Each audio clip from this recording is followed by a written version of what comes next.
Friend welcome to value study. तो friend आज हम पढ़ने वाले हैं भारत की प्रमुख नदियों के बारे में। तो आइए शुरू करते हैं। तो देखो सारे क्वेश्चन मैंने देखो वन लाइनर ही लिए हैं। देखो क्विज में क्वेश्चन लेके कुछ भी नहीं आया हूँ, क्योंकि देखो क्विज में लाने से कोई फायदा कोई मतलब भी नहीं है, क्योंकि आंसर तो पता होता है तो फिर क्विज का क्या मतलब है। मैं इसका एमसीक्यू भी लास्ट में मैं लेके आ जाऊँगा, जब इसका सारे पार्ट्स खत्म हो जाएंगे। ये फर्स्ट पार्ट है, मैं इसका सेकंड पार्ट पे लेके आऊँगा। तो सेकंड पार्ट जब हो जाएगा तो थर्ड पार्ट में से जुड़े हुए नदियों से जुड़े हुए कुछ फैक्ट भी लेके आएंगे, जो उसमें जैसे कौन सी नदी दक्षिण से मिलती है, कौन सी उत्तर से मिलती है, कौन कौन सी इनकी सहायक नदी है, और जो इनसे एक्स्ट्रा क्वेश्चन जो बनते हैं उनको मैं नेक्स्ट के थर्ड पार्ट में लेके आऊँगा। तो अपना फर्स्ट पार्ट है, ठीक है। तो इसमें शुरू करते हैं फर्स्ट पार्ट से। तो देखो स्टार्ट करने से पहले बोलना चाहूँगा, जिस किसी ने चैनल को सब्सक्राइब नहीं करा ना, वो चैनल को सब्सक्राइब जरूर कर लें, ठीक है। तो देखो शुरू करते हैं। तो पहली नदी है अपनी सिंधु नदी। तो देखो सिंधु नदी का क्या है कि सिंधु नदी को इंडस नदी भी कहा जाता है, ठीक है। जो सिंधु नदी है इसको कौन क्या बोलते हैं, इंडस नदी भी इसका एक अन्य नाम भी है, किसका, सिंधु नदी का। अब देखो क्वेश्चन तो देखो यार यहीं से बनेगा। अब देखो क्वेश्चन क्या, अगर मैं यहीं से क्वेश्चन बनाना चाहूँ तो क्या क्वेश्चन बना सकता हूँ कि इंडस किस नदी का एक अन्य नाम है, तो किसका है, सिंधु नदी का एक अन्य नाम है। अब यहीं से दूसरा रिवर्स क्वेश्चन बना कि सिंधु नदी को किस अन्य नाम से भी जाना जाता है, तो इंडस नदी के नाम से जाना जाता है। देखो दो क्वेश्चन देखो रिवर्स करके और भी क्वेश्चन बन गया, तो ऐसे ही तो क्वेश्चन देखो बनेगा।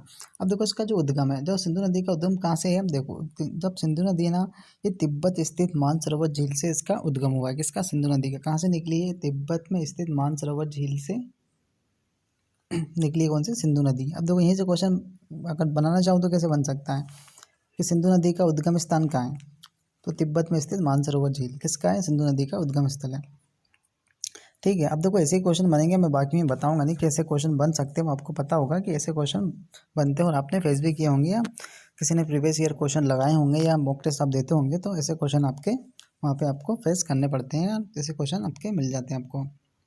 अब नेक्स्ट पॉइंट देखो, सिंधु नदी तिब्बत, भारत तथा पाकिस्तान में बहते हुए अरब सागर में मिल जाती है, ठीक है। अब देखो जिसका डिस्चार्ज पॉइंट क्या है सिंधु नदी का, तो अरब सागर है। देखो क्वेश्चन बनेगा कि सिंधु नदी कहाँ जाके विलुप्त हो जाती है, या कहाँ पे अपना पानी को डिस्चार्ज करती है, तो अरब सागर में करती है, ठीक है। अरब सागर में ही अपने पानी को गिरा देती है, ठीक है। अब देखो इसकी कुल लंबाई है ना, देखो लगभग इसकी 2880 किलोमीटर की है। किसकी, सिंधु नदी की कुल लंबाई कितनी है, तो 2880 किलोमीटर, ठीक है। अब ये किसी को डाउट हो गया यार ये, तो देखो यार ये भी बन जाता है इसकी लंबाई से लेकर कितनी है, और ठीक है। भारत में जो इसकी लंबाई ना, देखिए भारत में स्पेशली याद रखना कि 992 किलोमीटर लंबी है भारत में, कौन, सिंधु नदी, ठीक है। अब जो सिंधु नदी की सहायक नदियाँ देखो उनको भी देख लो। तो सिंधु नदी की देखो सहायक नदियाँ कौन कौन सी है, झेलम है, चिनाब है, रावी, व्यास एवं सतलज। ये किसकी सहायक नदी है, सिंधु नदी की सहायक नदी है। कौन कौन सी, तो झेलम है, चिनाब, रावी, व्यास एवं सतलज, ठीक है। ये सिंधु की सहायक नदी है। तो अपना सिंधु नदी अपनी कंप्लीट होती है। देखो कंप्लीट नहीं मतलब, अब इतना डाटा देखो, ज़्यादा डाटा अगर ले ज़्यादा डाटा से मैं लूँगा तो देखो यार कुछ समझ में नहीं आएगा, सब क्या अजीब हो जाएगा। मतलब जो पढ़ा है ना देखो वो भी समझ में नहीं आएगा, इसलिए कम कम कंटेंट दिया है, जो ताकि देखो ज़्यादा हो जाएगा ना तो फिर आप लोग भी नहीं समझ पाओगे यार, इतना कुछ पढ़ लिया मतलब सब इधर उधर हो जाएगा। इसलिए क्या धीरे धीरे स्टेप बाय स्टेप अपन इन सबको कवर करते जाएंगे। देखो अब इतना डाटा है ना, देखो सफिशिएंट है अभी के लिए। तो इसके बाद जब मैं थर्ड क्लास लेके आऊँगा तो इससे जुड़े हुए और भी एक्स्ट्रा फैक्ट आपको जानने को मिलेंगे, ठीक है। तो धीरे धीरे अपन स्टेप बाय स्टेप करते जाएंगे, ठीक है। अब देखो नेक्स्ट रिवर है आपकी झेलम नदी। तो देखो झेलम नदी, तो झेलम नदी का देखो उद्गम कहाँ से होता है, तो कश्मीर घाटी की शेषनाग झील के निकट बेरीनाग नामक स्थान से इसका उद्गम हुआ है। किसका, झेलम झील का कहाँ है, जो झेलम नदी है ये कहाँ से ओरिजिन हुआ है इसका, तो आपको ध्यान रखना है कि कश्मीर घाटी की शेषनाग झील के निकट बेरीनाग नामक स्थान से इसका उद्गम हुआ है। किसका, झेलम नदी का, ठीक है। अब नेक्स्ट पॉइंट देखो, वुरल झील में मिलने के बाद यह पाकिस्तान में प्रवेश करती है तथा चेनाब नदी में मिल जाती है, ठीक है। अब जो झेलम नदी है आपकी ये किस में मिल जाती है, तो देखो चेनाब नदी में मिल जाती है झेलम नदी, ठीक है। नेक्स्ट पॉइंट आपका कि झेलम नदी की जो कुल लंबाई है कितनी है, तो 724 किलोमीटर है, ठीक है। झेलम नदी की जो कुल लंबाई कितनी, 724 किलोमीटर है, लेकिन भारत में इसकी कितनी है, तो भारत में सिर्फ 400 किलोमीटर इसकी लंबाई है, ठीक है। भारत में इसकी 400 किलोमीटर है, लेकिन टोटल ऑल ओवर जो इसकी लेंथ है वो कितनी है, तो 724 किलोमीटर है। लेकिन भारत में स्पेशली पूछा अगर क्वेश्चन देखें कि भारत में झेलम नदी की कुल लंबाई कितनी है, तो 400 किलोमीटर है, और ऑल ओवर कितनी है, 724 किलोमीटर है, ठीक है। अब नेक्स्ट रिवर आती है आपकी व्यास नदी।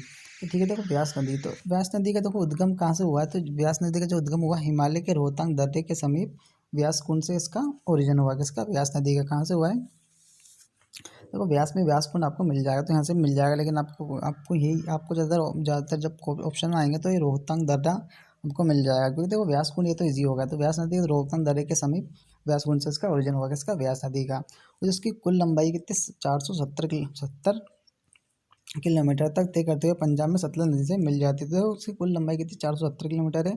और देखो ये क्या कि पंजाब में सतलज नदी से मिल जाती है, ठीक है। कौन सी? व्यास नदी भी सतलज नदी से मिल जाती है आपकी, ठीक है। अब नेक्स्ट रिवर आती है फिर चेनाब रिवर। अब देखो चेनाब नदी, देखो फर्स्ट पॉइंट चेनाब नदी हिमाचल प्रदेश के लाहौल के बारालाचा दर्रे से निकलती है। कहाँ से निकलती है? बारालाचा दर्रा। आपको ध्यान में रखना है कि चेनाब नदी का ओरिजिन कहाँ से हुआ है, तो बारालाचा दर्रे से ये निकलती है, ठीक है, चेनाब रिवर, ठीक है। नेक्स्ट पॉइंट है कि यह पीर पंजाल के समानांतर बहते हुए पिस्ताबाद के निकट पीर पंजाल में गहरा गार्ज बनाती है, ठीक है। ये वाला इंपॉर्टेंट पॉइंट होगा आपका कि गहरा गार्ज कौन सी नदी बनाती है? तो चेनाब नदी बनाती है, ठीक है। और कहाँ बनाती है? तो पीर पंजाल में गहरा गार्ज बनाती है, ठीक है। पीर पंजाल में बनाती है गहरा गार्ज, कौन सी? चेनाब नदी, ठीक है। अब देखो भारत में चेनाब नदी की कुल लंबाई कितनी है? तो 1180 किलोमीटर है, ठीक है। इसकी कुल लंबाई है भारत में, ठीक है। भारत में चेनाब नदी की लंबाई कितनी है? तो 1180 किलोमीटर, ठीक है। नेक्स्ट पॉइंट है कि भारत में जाकर सतलज नदी में मिल जाती है, ठीक है। सॉरी, भारत में हुआ जब पाकिस्तान में जाकर सतलज नदी में मिल जाती है, ठीक है।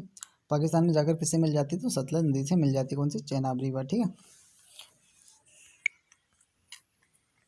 अब नेक्स्ट नदी है आपकी रावी नदी। अब देखो रावी नदी देखो हिमाचल प्रदेश के रोहतांग दर्रे से निकलती है। कहाँ से निकलती है? हिमाचल प्रदेश के रोहतांग दर्रे। अब देखो एक क्वेश्चन तो अब आपका देखो स्ट्रेटेजी का ये बन गया कि रोहतांग दर्रा कहाँ है, तो हिमाचल प्रदेश में है, ठीक है। ठीक है, और यहीं से ओरिजिन होता है रावी नदी का। कहाँ से? हिमाचल प्रदेश के रोहतांग दर्रे से ओरिजिन हुआ है इसका रावी नदी का, ठीक है। अब फर्स्ट पॉइंट होगा। सेकंड पॉइंट है कि ये एवं पाकिस्तान के मुल्तान के समीप चेनाब नदी में मिल जाती है, ठीक है। ये जो रावी नदी है किस में मिलती है? तो चेनाब नदी में मिल जाती है आगे जाकर। कहाँ पर? पाकिस्तान में पाकिस्तान के मुल्तान के समीप जाकर ये किससे मिल जाती है? तो चेनाब नदी से मिल जाती है रावी नदी, ठीक है। और इस नदी की कुल जो लंबाई है कितनी? तो 720 किलोमीटर की टोटल लंबाई है किसकी? रावी नदी की। कितनी कितनी लंबाई है इसकी? 720 किलोमीटर इसकी लंबाई है। और ये कहाँ पर मिल जाती है? तो पाकिस्तान के समीप, पाकिस्तान के मुल्तान में ये चेनाब नदी में मिल जाती है, ठीक है। ओरिजिन कहाँ से हुआ है इसका? तो हिमाचल प्रदेश के रोहतांग दर्रे से रावी नदी का ओरिजिन हुआ है, मतलब यह इसका रोहतांग दर्रा इसका उद्गम स्थल है। अब नेक्स्ट रिवर है आपकी सतलज नदी। अब देखो सतलज नदी का उद्गम देखो तिब्बत में स्थित मानसरोवर झील के राक्षस ताल से हुआ है, ठीक है। कहाँ से हुआ है? राक्षस ताल। आपको ध्यान में रखना कि राक्षस ताल से हुआ है। और राक्षस ताल कहाँ है आपका? तो ये तिब्बत में स्थित मानसरोवर झील के समीप है, ठीक है। उसके पास में पड़ता है राक्षस ताल, तो वहाँ से इसका ओरिजिन हुआ है इसका सतलज नदी का।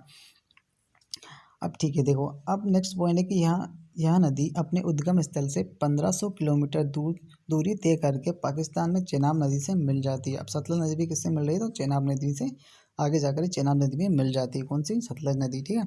अब सतलज नदी की जो कुल लंबाई है कितनी है? तो 1050 किलोमीटर है, ठीक है यार। ये दूरी डिस्टेंस कवर करती है, ये मिल जाती है पाकिस्तान में चेनाब नदी से, इतने डिस्टेंस कवर करती है, लेकिन इसकी लंबाई तो 1050 किलोमीटर है, ठीक है। इसमें कन्फ्यूज़ नहीं होना। अब देखो नेक्स्ट पॉइंट है कि प्रसिद्ध भाखड़ा नागल बांध सतलज नदी पर ही बना है। देखो मोस्ट इंपोर्टेंट क्वेश्चन, देखिए बहुत बार एग्जाम में पूछा गया है कि भाखड़ा नागल बांध किस नदी पर बनाया गया है? तो सतलज नदी पर बनाया गया है, ठीक है, ध्यान में रखना। अब देखो नेक्स्ट रिवर आती है कि गंगा, ठीक है, भारत की गंगा।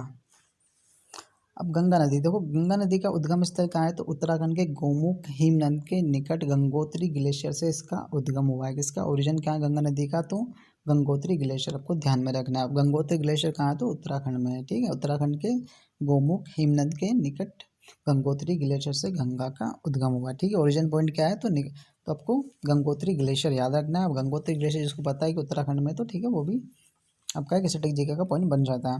अब नेक्स्ट पॉइंट देखो, वास्तव में अलग तथा भागीरथी नदी के देवप्रयाग मिलने पर यह गंगा नदी कहलाती है। स्पेशल वेरी भी इसको आईएमपी करके याद रखना। देखो कैसे क्वेश्चन बनता है इसके, अलग नदी भागीरथी के भागीरथी नदी के देवप्रयाग मिलने पर यह गंगा कहलाती है। देखो ये जैसे क्वेश्चन आपने देखा होगा कि अलकनंदा और भागीरथी नदी कहाँ मिलती है? देवप्रयाग में मिलती है, ठीक है। तो ये वाला जो क्वेश्चन बनता है वो यहीं से देखो, यहीं से वो क्वेश्चन बन जाता है, तो इसका ये वाला क्वेश्चन आपका यहाँ से कवर हो जाता है।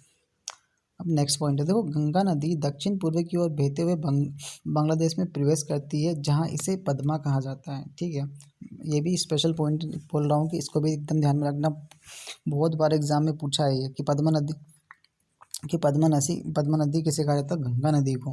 ठीक है, और कहाँ पर कि गंगा नदी दक्षिण पूर्व की ओर बहते हुए बांग्लादेश में जब ये प्रवेश करती है तब इसे पद्मा कहा जाता है। ठीक है, कहाँ पर कहा जाता है? बांग्लादेश में। ठीक है, देखो नेक्स्ट पॉइंट। अब नेक्स्ट पॉइंट है बांग्लादेश में समुद्र में मिलने से पहले ब्रह्मपुत्र नदी तब इसको देखो मेघना के नाम से जाना जाता है। देखो जब बांग्लादेश में प्रवेश करती है तब क्या बोलते हैं? तो पद्मा कहते हैं, लेकिन जब बांग्लादेश में ये ब्रह्मपुत्र नदी से मिल जाती है तब इसको क्या बोलते हैं? तो तब इसको मेघना बोलते हैं। ठीक है, तब इसका नाम क्या होता है वहाँ पे? इसको मेघना के नाम से जानते हैं वहाँ पर। ठीक है, अब देखो गंगा नदी से जुड़ा हुआ एक और इम्पोर्टेंट पॉइंट क्या है कि देखो गंगा नदी जो आपकी पश्चिम बंगाल में विश्व प्रसिद्ध सुंदरवन का डेल्टा बनाती है। देखो क्वेश्चन बना आपका कि डेल्टा कौन सी नदी बनाती है? तो गंगा नदी आपका डेल्टा बनाती है। और कहाँ बनाती है?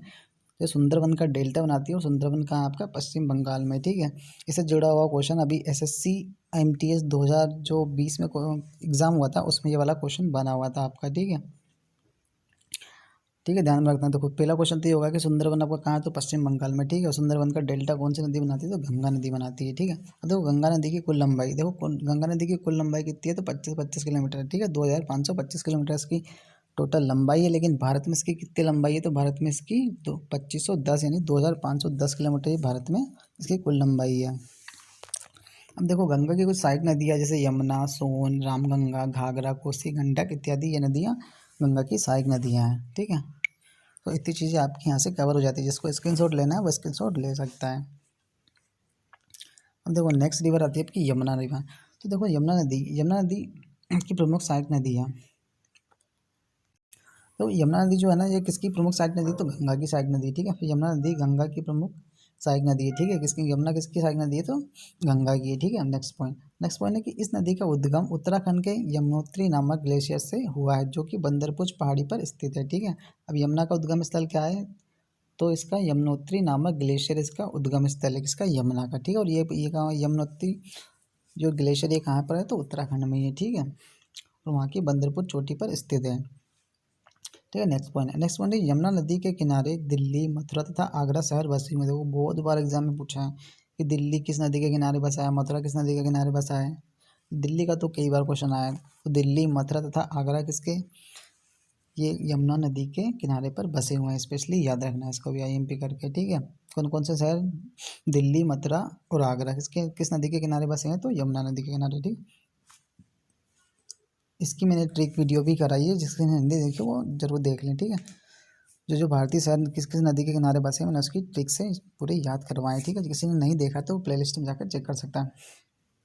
अब नेक्स्ट पॉइंट, क्या लगभग 1375 किलोमीटर का सफ़र तय करके इलाहाबाद के निकट प्रयाग में गंगा नदी से मिल जाती है। ठीक है, अब यमुना नदी किससे मिल जाती है? तो गंगा नदी से मिल जाती है। ठीक है, नेक्स्ट पॉइंट की इसकी जो प्रमुख नदियों में से टोन्स, जैसे ये टोन्स, बेतवा, केन तथा काली सिंध आदि इसकी कौन सहायक नदियाँ हैं? किसकी? यमुना की। कौन कौन सी? टोन्स, चंबल, बेतवा, केन तथा काली सिंध इसकी प्रमुख सहायक नदियाँ हैं यमुना की। ठीक है, नेक्स्ट पॉइंट है इसका कि यमुना नदी को भारत की सबसे अधिक प्रदूषित नदी माना जाता है। ठीक है, किसको? यमुना नदी को भारत की सबसे अधिक प्रदूषित नदी माना जाता है। तो किसको? यमुना नदी को माना जाता है। नेक्स्ट है आपकी चंबल नदी। देखो चंबल नदी, फर्स्ट पॉइंट है चंबल नदी का कि चंबल नदी मध्य प्रदेश के इंदौर जिले में स्थित महू के निकट जानापाव पहाड़ियों से निकलती है। कौन सी पहाड़ियों से निकलती है? जानापाव पहाड़ियों से निकलती है। कौन सी? चंबल नदी। अब ठीक है, जानापाव की पहाड़ियाँ कहाँ आपके? तो मध्य प्रदेश में। ठीक है, एक क्वेश्चन देखो यहाँ बन गया कि जानापाव की पहाड़ियाँ कहाँ है? तो मध्य प्रदेश में। तो मध्य प्रदेश के इंदौर जिले में स्थित है महू के निकट जानापाव पहाड़ियों से निकलती है। कौन सी? चंबल नदी। ठीक है, नेक्स्ट पॉइंट है कि यह नदी मध्य प्रदेश, राजस्थान से होते हुए उत्तर प्रदेश के इटावा जिले में यमुना नदी से मिल जाती है। ठीक है, चंबल नदी किससे मिल जाती है? तो यमुना नदी से मिल जाती है। कहाँ पर मिलती है? तो ये राजस्थान से होते हुए उत्तर प्रदेश के इटावा जिले में यमुना नदी से मिल जाती है। ठीक है, कौन सी? चंबल नदी। आपको ध्यान रखना है कि यमुना नदी से मिल जाती है चंबल नदी हर जगह। ठीक है, नेक्स्ट पॉइंट है कि चंबल नदी की लंबाई कितनी है? 950 किलोमीटर है। ठीक है, और यह नदी देखो भेड़ों जो भेड़ होते हैं गड्ढे को निर्माण करती है। कौन सी? भेड़ों गड्ढों का निर्माण कौन सी करती है? चंबल नदी करती है। ठीक है, ठीक है, इतनी बात आपकी चंबल नदी से हो जाती है। अब नेक्स्ट आप कहती है घाघरा। तो घाघरा नदी देखो, इस नदी का उद्गम कहाँ से होता है? तो मापचोंग ग्लेशियर से इसका उद्गम हुआ है। किसका? घाघरा नदी का। जो कहाँ पर है? जो तिब्बत के पठार में स्थित है। कौन? ठीक है, कौन सा ग्लेशियर? तो मापचोंग ग्लेशियर। ठीक है, यहाँ से इसका ओरिजिन हुआ इसका घाघरा नदी का। अब नेक्स्ट वन की यह नेपाल में मध्य में बहती है। हिमालय तथा शिवालिक श्रेणियों को पार करते समय यह राशि पानी नामक स्थान पर गहरी संकीर्ण घाटी का निर्माण करती है। ठीक है, राशि पानी में क्या करती है घाघरा नदी, गहरी संकीर्ण घाटी का निर्माण करती है। ठीक है, मतलब घाटी का निर्माण से ध्यान रख सकते हो कि घाटी का निर्माण करती है कौन सी नदी है, वो घाघरा नदी है आपकी। घाघरा के और वो कहाँ पर करती है, तो राशि पानी नामक स्थान पर करती है। ठीक है, अब घाघरा से नेक्स्ट पॉइंट, तो घाघरा नदी बिहार में छपारा के पास गंगा नदी में मिल जाती है। ठीक है, अब घाघरा नदी किससे मिलती है, तो आपकी गंगा नदी से मिलती है। आगे जाकर कहाँ पर मिलती है, तो बिहार में कोई छपारा नामक स्थान है वहाँ पर गंगा नदी से मिल जाती है घाघरा नदी। ठीक है, अब इसकी कुल लंबाई की बात करें तो 1200 किलोमीटर की टोटल लंबाई है किसकी, घाघरा नदी की। नेक्स्ट नदी आती है आपकी गोमती। तो देखो गोमती नदी का उद्गम उत्तर प्रदेश के पीलीभीत जिले में हुआ है। ठीक है, कहाँ पर हुआ, तो पीलीभीत जिले में हुआ है। ठीक है, इसका गोमती नदी का, और ये पीलीभीत कहाँ है, तो उत्तर प्रदेश में है। ठीक है, नेक्स्ट पॉइंट देखो, उत्तर प्रदेश की राजधानी लखनऊ इसी नदी के किनारे बसी हुई है। ठीक है, किस नदी, गोमती के किनारे, कौन सी वजह, लखनऊ। ठीक है, उत्तर प्रदेश की राजधानी लखनऊ किस नदी के किनारे बसी है, तो गोमती नदी के किनारे बसा हुआ कौन सा शहर है, तो लखनऊ है। ठीक है, ठीक है, नेक्स्ट पॉइंट इसका कि यह गाजीपुर के निकट गंगा नदी में मिल जाती है। ठीक है, अब ये गोमती नदी भी किसमें, गंगा नदी में मिल जाती है। कहाँ मिलती है, गाजीपुर के निकट गंगा नदी में मिल जाती है आपकी गोमती रिवर। तो इतने पॉइंट आपके गोमती रिवर से हो जाते हैं। नेक्स्ट आपकी आती है गंडक। तो देखो गंडक रिवर, तो इस नदी का उद्गम कहाँ पर हुआ था, नेपाल तिब्बत की सीमावर्ती पर्वत श्रृंखलाओं से में इसका ओरिजिन माना जाता है किसका, गंडक रिवर का। कहाँ पर, नेपाल तिब्बत की सीमावर्ती पर्वत श्रृंखलाओं से इसका ओरिजिन माना जाता है किसका, गंडक नदी का। ठीक है, नेक्स्ट पॉइंट है इसका कि नेपाल में इस नदी को शालिग्रामी तथा नारायणी के नाम से जाना जाता है। देखो मोस्ट इंपोर्टेंट पॉइंट है कौन सा, कि नेपाल में इस गंडक नदी को किस नाम से जाना जाता है, तो शालिग्रामी तथा नारायणी के नाम से जाना जाता है गंडक नदी को। इसका नेक्स्ट पॉइंट है कि उत्तर प्रदेश तथा बिहार की सीमा में बहते हुए यह नदी पटना के पास गंगा नदी में मिल जाती है। ठीक है, गंडक रिवर भी किस में मिल जाती है, तो गंगा नदी में मिल जाती है। ठीक है, और इसकी कुल लंबाई 425 किलोमीटर है किसकी, गंडक की। ठीक है, तो देखो आज की अपनी लास्ट नदी है कोसी नदी। ठीक है, इसके बाद अपन सेशन एंड करेंगे, नहीं तो वीडियो काफ़ी लंबी हो जाएगी। इसके नेक्स्ट पार्ट में मैं इसकी आगे की नदियों को लेके आऊँगा, और इसके थर्ड पार्ट में अपने जैसे बात करी कि इसके जुड़े हुए और भी फैक्ट, नदियों से जुड़े हुए और भी फैक्ट मैं लेके आऊँगा। तो देखो कोसी नदी, तो कोसी नदी का उद्गम प्रारंभिक रूप में 7 धाराओं से हुआ है जो नेपाल, हिमालय तथा कंचनजंगा पर्वत से निकलती हैं। ठीक है, कोसी का उद्गम कैसे माना जाता है, जो 7 धाराओं से इसका निर्माण, इसका मतलब ओरिजिन माना जाता है। ठीक है, जो नेपाल, हिमालय तथा कंचनजंगा पर्वत से निकलती है। इन धाराओं में सबसे बड़ी धारा का नाम कौन सा है, अरुण है। स्पेशली याद रखना, सबसे बड़ी धारा कौन सी इन 7 धाराओं में से, अरुण है, जो माउंट एवरेस्ट के पास से निकलती है। ठीक है, मोस्ट इंपोर्टेंट पॉइंट था कि अरुण है जो सबसे बड़ी धारा है, जो कोसी नदी है जिन 7 धाराओं से मिलकर बनी है, सबसे बड़ी धारा कौन सी है, तो उसका नाम है अरुण। ठीक है, नेक्स्ट इसका पॉइंट कि कोसी नदी अपने मार्ग परिवर्तन एवं भयंकर बाढ़ के लिए ये कुख्यात लिखा गया, वे विख्यात है। ठीक है, विख्यात है, इसलिए इसे बिहार का शोक कहा जाता है। ठीक है, मोस्ट इंपोर्टेंट पॉइंट देखो, बहुत बार पूछा एग्जाम में कि बिहार का शोक किसको बोलते हैं, तो कोसी नदी को बोलते हैं। ठीक है, अब इसकी जो टोटल लंबाई है 750 किलोमीटर की लंबाई है। ठीक है, बिहार का शोक कौन सी नदी को बोलते हैं, तो कोसी नदी को बोलते हैं। ठीक है, और इसकी जो लंबाई 750 किलोमीटर है। तो होप सो फ्रेंड आपको वीडियो पसंद आई होगी। आज की वीडियो यहीं तक रखते हैं, मिलते हैं इसके नेक्स्ट पार्ट में। होप सो आपको वीडियो पसंद आई होगी। अगर वीडियो पसंद आए तो चैनल को जरूर सब्सक्राइब करें और अपने दोस्तों के साथ भी जरूर शेयर करें।